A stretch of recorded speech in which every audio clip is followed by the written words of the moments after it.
Bueno, pues nuevamente aquí te lo cuento con mi pizarrín y un palo, o así te lo explico o trato de explicar. Vamos a revisar un poco de la historia de cómo México se fue convirtiendo en este país que parece no tener control, que parece haber perdido su Estado de Derecho, y todo esto se remonta a algunos años atrás y muchos vicios en la política mexicana, muchos vicios también en la gente que ha ejercido el poder. Y ahorita vamos a irnos un poco atrás en el tiempo para comenzar en esta cosa que es el fuero. Y quiero comenzar con el fuero porque de ahí derivan varias situaciones. El fuero lo podemos rastrear hasta la Revolución Francesa, cuando el Parlamento y todo esto empiezan a exponer sus ideas, y para evitar que se castigara la exposición de ideas, para eso se inventó el fuero. Para España, bueno, en 1812 en la Constitución de Cádiz se comienza a contemplar, y esto sigue siendo la forma de proteger la expresión de ideas de los parlamentarios, de la gente que constituye las cámaras, llámese en este caso en México diputados, senadores, etcétera, ¿no? Y en México tuvimos un caso con Belisario Domínguez en la Revolución 1913, cuando dice que deberían quitar a Victoriano Huerta por la traición y el asesinato que cometió contra Madero. Ay, perdón por la palabra, no me van a censurar. Total, que Belisario Domínguez en 1913 lo secuestran, lo desviven y bueno, creo que hasta dicen que le mocharon después de fallecido la lengua, porque sus ideas y todo esto no fueron bien recibidas por el poderoso Victoriano Huerta, porque aquí tenemos esa idea de que, bueno, el que ejerce como presidente es todopoderoso, y no es cierto. Para 1917, la Constitución en México contempla pues la protección de los legisladores y de la gente que ejerce el poder público, pero esta protección va enfocada en la manifestación de ideas, que no le pase lo que a Belisario Domínguez. En 1977, con el PRI en el poder, se reforma el artículo 61, si no mal recuerdo, y esta protección no solo se queda en la expresión de ideas, sino también en los procesos que puedan ser llevados a cabo en contra de los funcionarios, en este caso este tipo de servidores públicos. Entonces el fuero se comienza a desvirtuar y se comienza a pervertir, y eso genera un pacto de impunidad en automático para quien es diputado, quien es senador, quien es alcalde, quien está, etcétera, etcétera, ¿no? Bueno, pues ahí nos quedamos. Esto en 1977. Vámonos ahora al origen del crimen organizado en México. Podemos comenzar en los años 80. Nos podemos ir un poco más atrás al tráfico que hacían de bebidas alcohólicas cuando estaba prohibido allá en Estados Unidos, en la época del Capone y todos estos años 20 y 30. Obviamente México, al ser su vecino, pues mandaba alcohol que aquí no estaba prohibido y lo traficaban, pero no era un crimen organizado como tal. Esto lo encontramos ya en los 80 con personajes como el Caro Quintero, Miguel Ángel Félix Gallardo y Don Neto, que bueno, lo acaban de liberar ahorita a sus 95 años, porque ya cumplió creo que los 40 que lo habían condenado allá en esa época, ¿no? Entonces estos güeyes empiezan con el cártel allá en Guadalajara. En ese entonces gobernaba el PRI. El PRI tenía una especie de pacto de control con ellos. Con todos estos criminales el PRI tenía un pacto que era como tú para acá, tú para allá, yo te pongo las reglas, yo como gobierno me voy a hacer güey en algunos casos para que tú pases la mercancía para el otro lado, o que hagas esto, que hagas aquello, y me voy a hacer güey, pero tú no te vas a meter con los civiles, no vas a cobrar piso, no vas a secuestrar, y había como ese pacto, porque el que tenía el poder era el gobierno, tenían la sartén por el mango, por así decirlo. Después eso cambia, ahorita vamos a ver. Bueno, pues esos pactos que se tenían ahí, todavía en los 90s, todavía con el Carlos Salinas de Gortari, el casi sin greñas, que llegó también de forma muy dudosa con la caída del sistema y todo eso, ¿no? Bueno, con él se creó una ilusión que íbamos para arriba, que íbamos a ser primer mundo, y después bolas abajo, crisis. Y también empezaron a surgir nuevos grupos criminales. Ya no solo eran estos primeros que lo habían hecho, ya empezaron a surgir nuevos, pero esos también fueron más violentos. Esos también tenían menos ética, menos respeto entre ellos. Recordamos casos como los del Güero Palma y su familia, y otros que en los 90 pues ocurrieron. Quienes obviamente no nacieron y no conocen esa época no saben de lo que estoy hablando, ¿no? Juan Jesús Posadas Ocampos, etcétera, ¿no? Mucho empezó a perderse el control ahí en los 90. Recordemos que fue también el año, en la década, perdón, en la que tuvimos a Colosio desvivido, cosa que no se había visto aquí en México desde la Revolución, y ocupa su lugar el Sope de Cedillo, pero en México empiezan a subir mucho el índice criminal. el secuestro empieza a cobrar forma, cosa que antes era menos común. En los 90 empieza a crecer para llegar a los 2000, ya con esos nuevos grupos, con esa escalada de violencia, etc.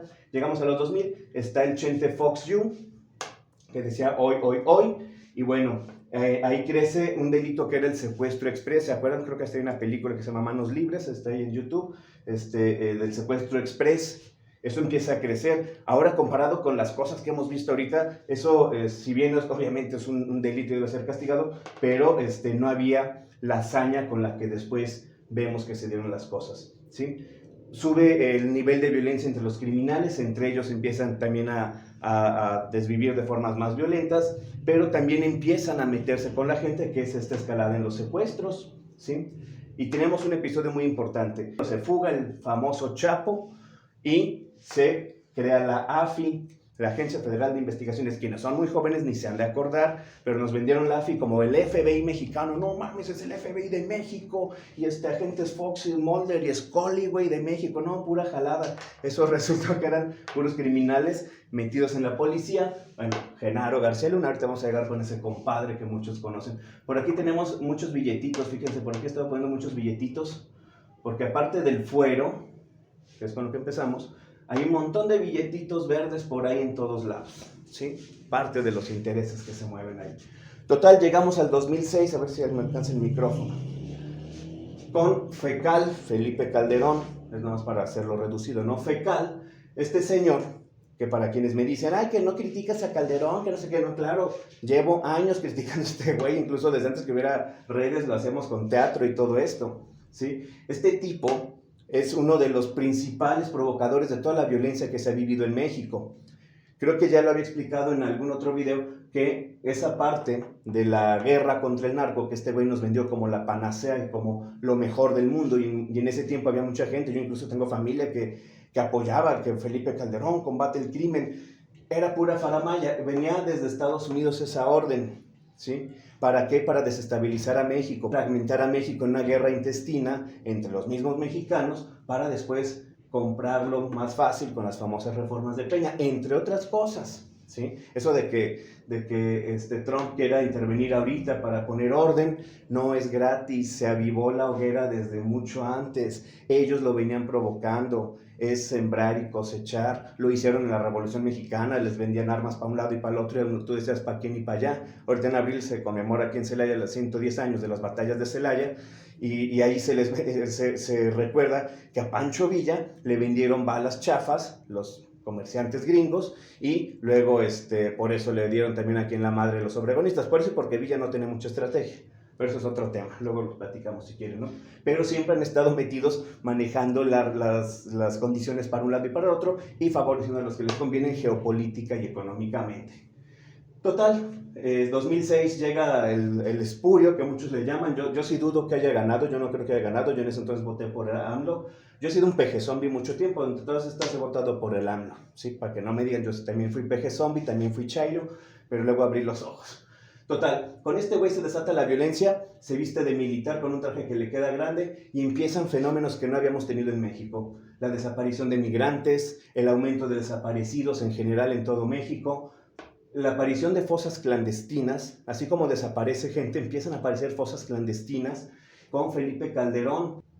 Eso del rancho Izaguirre, Teuchitlán, que ahorita vamos a llegar a ver cómo se relaciona todo en esta cosa, no es la primera vez que pasa, no es el único rancho, hay muchísimos de estos, y desde estas épocas se empezaron a descubrir lugares así, lugares donde se desaparecían personas. El famoso caso del pozolero, que era un señor que pues, creo que era albañil o algo así, y lo jalaron para el cártel allá en Tijuana, para desaparecer a la gente. Él nada más le llevaban los cachos y los desaparecían en la sosa, en los barriles, ¿no? Ese tipo de fenómenos, ese tipo de violencia exacerbada comenzó con este güey, que curiosamente, miren, así los que como mis tíos y otros cuates que defendían su famosa guerra contra el narco para que la droga no llegue a tus hijos, y eran los pinches eslogans de este güey, ¿se acuerdan? Borracho, asesino, genocida. Total, este güey hace que se creen más grupos criminales, y con eso se aumenta la violencia, y les explico brevemente por qué. Porque antes estos güeyes sí tenían al crimen con un pacto de control, ¿sí? El PRI de los 80s, 90s todavía tiene un poco de control, se empiezan a descontrolar acá. ¿Por qué? Porque estos güeyes los hacen socios. Ahí está el caso de García Luna. Empiezan a hacerse socios en lugar de los patrones de los criminales, se hacen sus socios y se empiezan a asociar, pero aparte ocurre la cosa del operativo Rápido y Furioso, que los gringos, a esto según yo son pistolitas y rifles, mandan un montón de armas a México. ¿Para qué? Para empoderar a los cárteles, para desestabilizar más. Entonces, este güey comienza y destruye a lo mejor un cártel grande, pero de ese cártel grande se hace el efecto cucaracha, se hacen más cárteles chiquitos que no van a tener el poder de generar los millones que generan los cárteles grandes. Así que se empiezan a enfocar en otros crímenes que aumentan: el cobro de piso, el secuestro, la trata. Todo eso en el sexenio de Calderón y lo que siguió con Peña empezó con mucha fuerza, porque esa supuesta guerra contra el crimen nos trajo un montón de violencia.